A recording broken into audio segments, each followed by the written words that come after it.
한국 경제는 어떻게 망하는가? 2편. 40년 전 경영을 하는 구멍가게 한국 기업은 어떻게 망하는가? 저는 아이디어나 생각을 하고 아무개입니다. 그냥 일반 아무개입니다. 저는 아이디어나 생각을 하고 그 뒤에 제 생각이 맞는지 검증하는 자료를 찾습니다. 일반인 수준의 상식적인 이야기를 하고 있습니다. 길게는 10여 년 전부터 생각한 내용으로 왜 아직도 이게 안 되지? 10년이 됐는데? 이런 것이니까 참진성이 떨어질 수는 있습니다. 근데 과연 그럴까요? 애플은 개인용 컴퓨터를 게임을 위한 소비용으로 만든 것이 아니라 구매한 개인 소비자가 이전까지 큰 인쇄소나 방송국에서 생산하던 디자인이나 영상을 만들 수 있도록 했습니다. 그런데 한국에서 처음 개인용으로 대중화된 PC는 게임기로 인식됐습니다.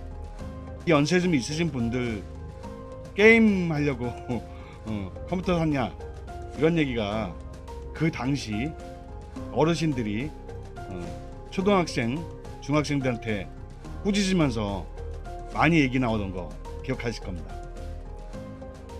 한국에서 휴대폰을 게임이나 영상을 보는 용도로 개발할 때 애플은 개인 업무 효율을 높여주는 것으로 스마트폰을 개발했습니다. 자, 플랫폼. 여러분은 이것을 뭐라고 생각하고 알고 계신가요?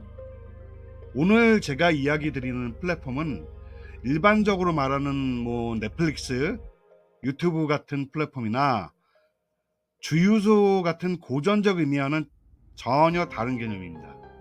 플랫폼 기업은 기업이 생산에 참여하는 협력사.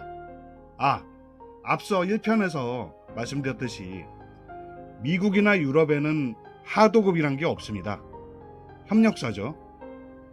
이 협력사도 가치를 개발하고 생산하는 데 참여하고 이를 넘어서 구매하는 소비자도 새로운 가치를 생산할 수 있도록 하는 이런 플랫폼을 만들고 제공하는 기업입니다.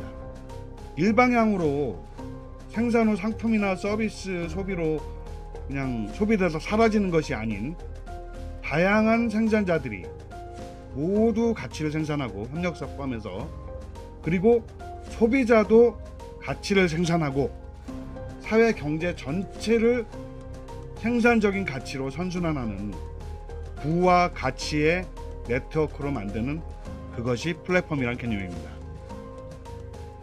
이를 제 기억에는 처음 말하는 사람이 1994년에 마이크로소프트의 빌 게이츠입니다. 마이크로소프트의 윈도우즈 운영체제와 같은 제 기준에서는 고전적 의미의 플랫폼 역시 이를 구매한 소비자들도 업무용이나 개인적인 시간이나 여가거나 이런 가치를 생산하는 데 사용했습니다.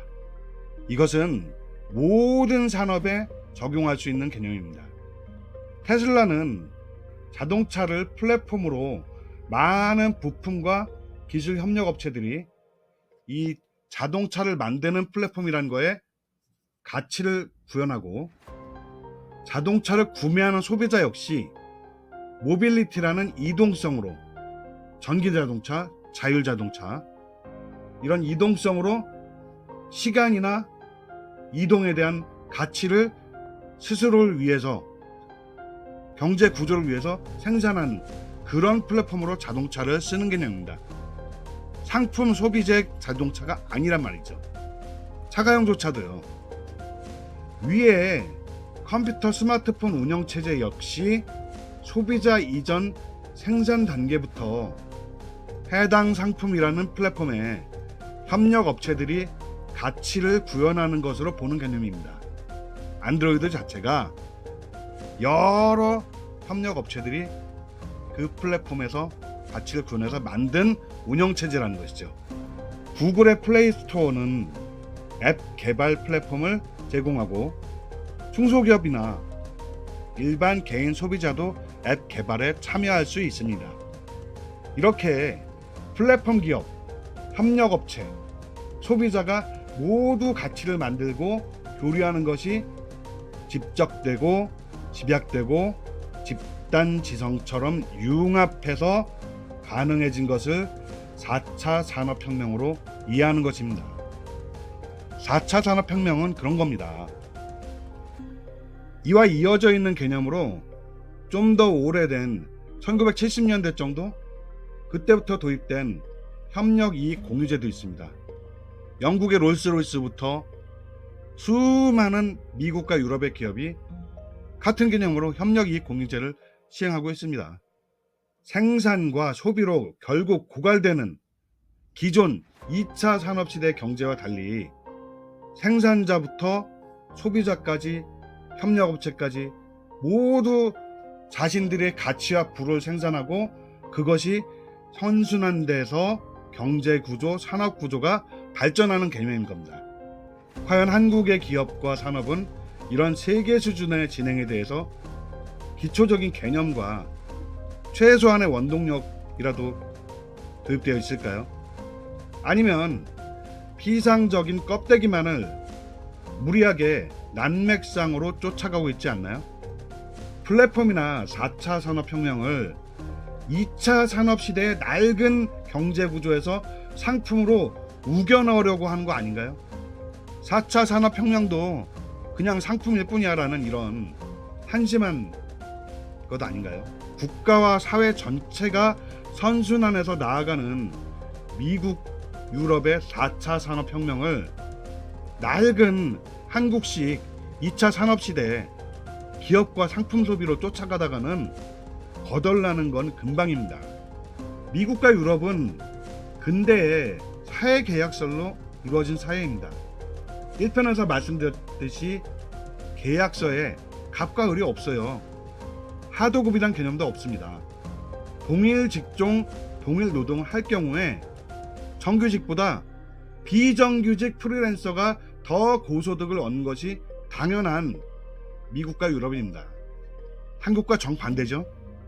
1편에서 말씀드린 급격한 산업화로 인해 한국은 산업화 이전 근대 자본주의에서 갖추어야 할 근본적인 개념과 구조를 갖추지 못하고 있습니다. 전근대 봉건 농노제 수준으로 단순한 이게 기업 문화나 이런 게 아닌 산업의 개념과 구조가 뿌리 깊게 지배적으로 전근대에 머물고 있는 것이 한국입니다. 산업시대부터 누적된 이런 커다란 차이부터 극복이 되어야 위에 플랫폼과 4차 산업혁명에서 망하지 않습니다. 다음 편에서 실례로 삼성은 어떻게 망하는가를 이야기해 보겠습니다. 처음에 말씀드린 대로 저는 아이디어나 생각을 먼저 제가 스스로 생각합니다. 그리고 이런 내 생각이 맞는지 자료를 찾아 검증을 해봅니다.